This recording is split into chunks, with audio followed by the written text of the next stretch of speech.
Mustafa, thank you for joining us today. I'm Karol Kaczmarek, the co-founder of NetZeroCompare, a platform that provides clear, data-driven insights into sustainable products and services. Our leaders are keen to understand how Palki Motors is shaping affordable electric mobility in Bangladesh. And that will bring us to the first question that I prepared for you. Also, it would be very nice if you could introduce yourself at the beginning. So Palki is described as Bangladesh's first domestic EV design and manufacturer, as you probably are aware of it. How did you commit to building locally, essentially from day one? And what advantages and challenges has that decision created compared to, let's say, with importing finished vehicles? Yeah, I'm Mustafa. I'm the founder and CEO of Palki Motors Limited. So we manufacture electric cars for ride-sharing drivers so that they can earn more money. And I started back in 2022, March 2022. So on that time, I was really in the lowest point of my life. So I had another startup that one failed. So in personal life, I got divorced. And I came back from US to Bangladesh. And then after 4.5 years, I worked on my first startup, but that eventually failed. So everything was like horrible on that time. So, and also it was kind of like, I got a kick is that it was like, my life is what what everyone was expecting. I was trying to do that. So why not I do something that I always wanted to do? So I designed my first electric car back in 2009 when I was a first year college university student. So I thought, okay, so this is what I have been thinking for a long time. I have designed the car. And in 2013, I built a solar electric car on that day, but it was a much prototype level stage. So when I started in the US, I used to buy $800, $900 cars, and I used to fix some part by myself. I used to sell it for like $1,400 or $1,500 to when I sold it. So I kind of like flipping car on that time. And with that experience, and eventually, so I had 3 original ideas that I did not copy from anyone. For example, 2009. Nobody knew about Tesla or electric cars, but it came to my mind that it could be possible. And the story was that I was walking on the street, and I saw lots of cars in front of police station. They were like standing over there for many days, and I thought if I take a car and then I put a electric motor on there, it could be an electric car, because that time I was studying about electric motors. So that's how the idea came. And back in 2022, so when I saw that, okay, so this is the worst stage of my life, and I cannot go, below this level. So why not, I start what I always wanted to start. And I had only $4,000 in my pocket. Okay. So I thought, okay, so I know that money doesn't matter, and if I wanted to do, then it will eventually happen. Well, when you start your own business, actually, money matters. So I believe that it's like, if I take the first step, and the first step will tell me what to do in the next. So I started with only $4,000 and came to this far. Yeah. So this was the initial level of Palki Motors. Perfect. And if you could tell, so from the prototype version until the first launch, what was the time period? What was the process? So the prototype, we bought parts off the shelf. Okay, so we just built the body and the chassis. And for the first, it took like 9 months to make the first prototype. And the prototype was really bad. It was horrible. The first one was not that good, but it was good compared to what I knew on that time. Compared to this model, it was not that good. But eventually, people loved that first model, and I got 16 orders from the first model. And after that, we made version 2 with the feedbacks from the version 1, and from the feedback of version 2. We launched version 2 July 2023, and version 3 we made the prototype 20 January 2025, and this will launch on September 2025, version 3. Perfect.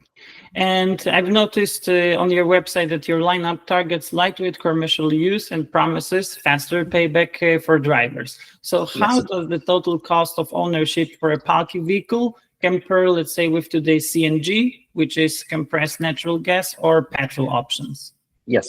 So the CNG, it costs almost $22,000 in Bangladesh. The car body, I mean, the car value itself is almost $7,000. But to get the license, it costs a lot of money. So overall, it's $22,000. And our car cost only $12,000 in terms of, and also, so if you want to drive a CNG for 1 day, you have to pay $4. But for the electric car to go the same mile, say 200 kilometers, you have to pay only $1.5. So overall, the fuel cost is 90% less than the fossil fuel, as well as the maintenance. I mean, there's very few moving parts. That's why the maintenance cost is almost first 3 years is almost zero, and it happens if brake shoes and other stuff got eroded. So overall, the total ownership cost is 52% lower if you calculate 5 years, 52% lower than the fossil fuel car. In a nutshell, cheaper and sustainable. Yes. Yeah. Right. Yeah. Palki promotes battery swap capability. Could you walk us through the swap system and how you manage cycle life, standardization, and safety? So we were planning to go to battery swapping for our pickup trucks, and we also actually designed the whole pickup trucks for battery swapping. Later, I mean, we sold 11 pickup trucks in the market as a prototype, as testing phase. Later, we found out the market is not that sustainable for us right now because there is no competitors, and since there is no competitors in the local market, it is very hard to I mean, I don't want to create the market for the people, so I want some competitor comes in, they do the marketing, and I can ride on their marketing to introduce my vehicles, because my one would be like less expensive than the imported one. So right now we're not focusing on the battery swap. I mean, we did before, so we designed everything, but right now we are not focusing on that. But for our commercial passenger car, we're focusing on the fast charging, so that it can be charged within 35 minutes.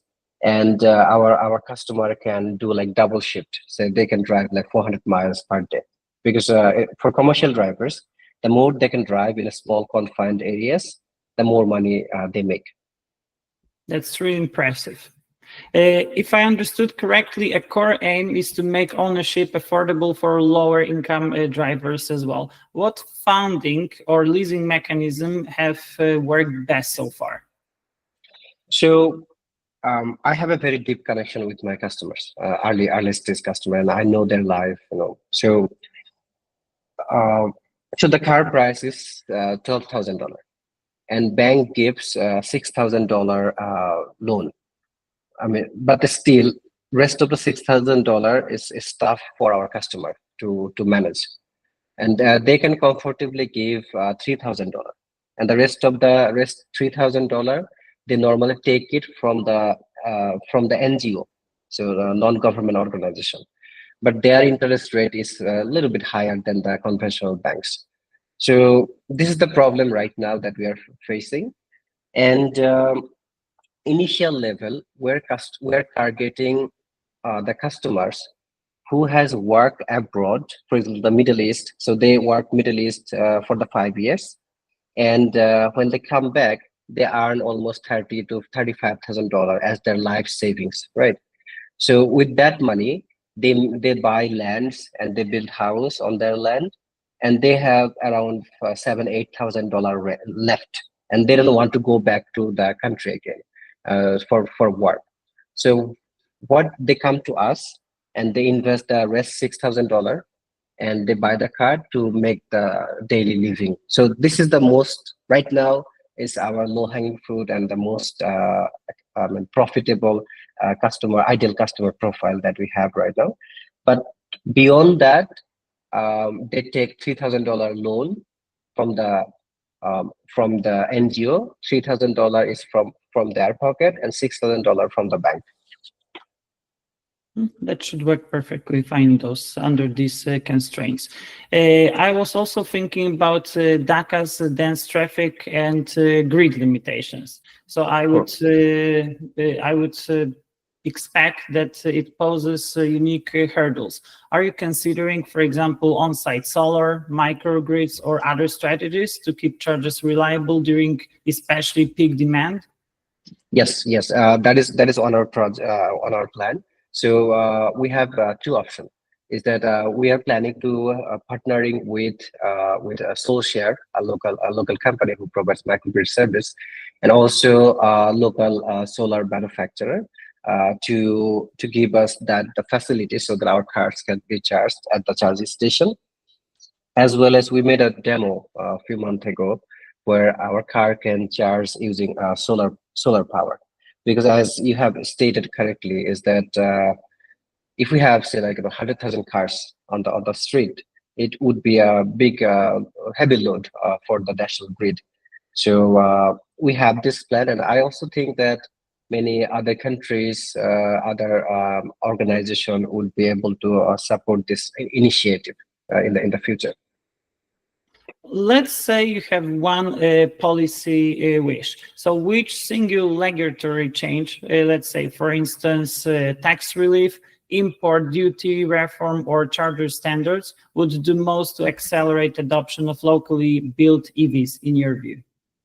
So the value-added tax right now is very high. So I want the government to, because I want the government to, remove the VAT on the product. It's a 15% extra expense for our customers, and I hope that the government would change that, and as well as the battery, the import of batteries and like parts. So for battery, it is 89% right now custom duty. So it should be, yeah. So 89%. Mm-hmm. So I think it should be lower, and other parts is some are 37%, some are 52%. So this should be lower too. I mean, one way the heavy tax is helpful for us, but other way it is very difficult for us to reduce the price, because the car we make, we're targeting commercial passenger car drivers because the car is expensive and it is a money-making machine for our customers. But if we could lower the price, then it would be a car for like everybody. So the middle class people, it's like lower middle class. So everyone can use this car. But right now, for the tax, custom duty, and the VAT, it is difficult. Understandable. And how have Dhaka's traffic patterns influenced choices on battery size, motor torque, and vehicle dimensions? Yeah, this is a very interesting question. So what we did is that we optimized the battery because the Dhaka average traffic speed is only 8 or 9 kilometers. Very, very dense population. So the average speed has an effect on the battery size. It's like if you have lower average speed, that is, you can reduce the battery size. Okay, and as well as the car become inexpensive because the battery is the almost 25% to 30% of the total cost of the car. So lower average speed is good for the car, as well the motor side, because Bangladesh is on a flat land, right? So no hills. So that's why we can use 15 kilowatt motors to get the speed and the torque that we need to move on the street. And so this is one thing. Another thing is, So the average speed helps us to reduce the battery size, and the flat land and the flyover was like only 7 degree 7 degree gradient. So that has also helped us to reduce the motor size. So to keep the car price inexpensive. I can imagine that also scaling the supply chain posed some challenges. So as you move from prototypes to full production, which components are already sourced locally and which still rely on imports? So we source the metal, the body and the chassis locally. So Is it mostly steel? Yeah, mostly steel. Okay. Yeah, steel and some fiber, glass fiber. And other than that, but motor, controller, battery, they are imported.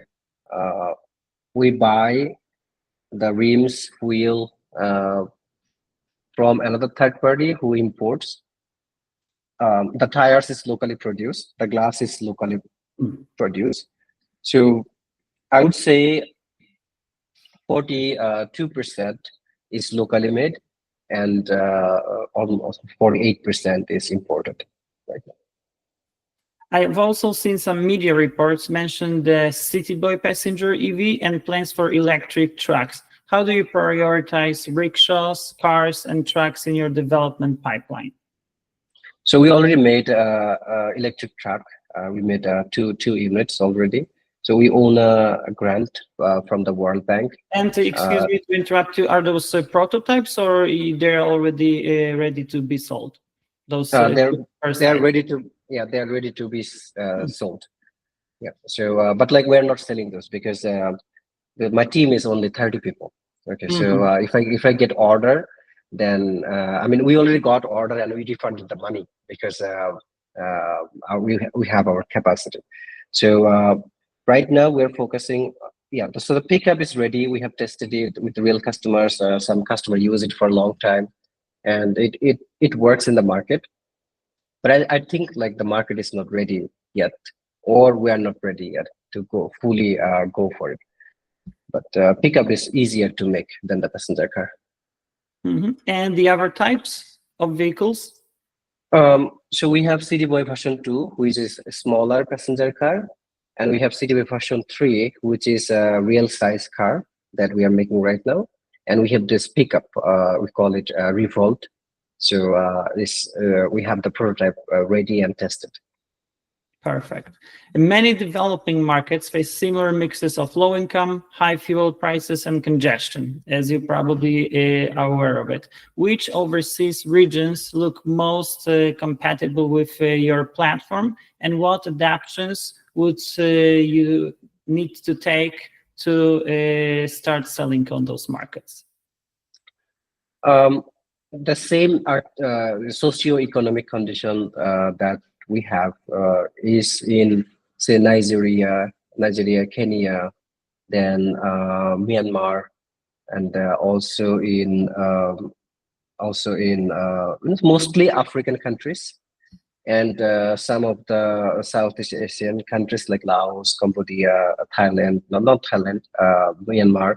So this has the same socio-economic condition as ours, and it would be a lovely product for them too, in terms of fuel and maintenance cost. And regarding adaptations, you think that they wouldn't be necessary?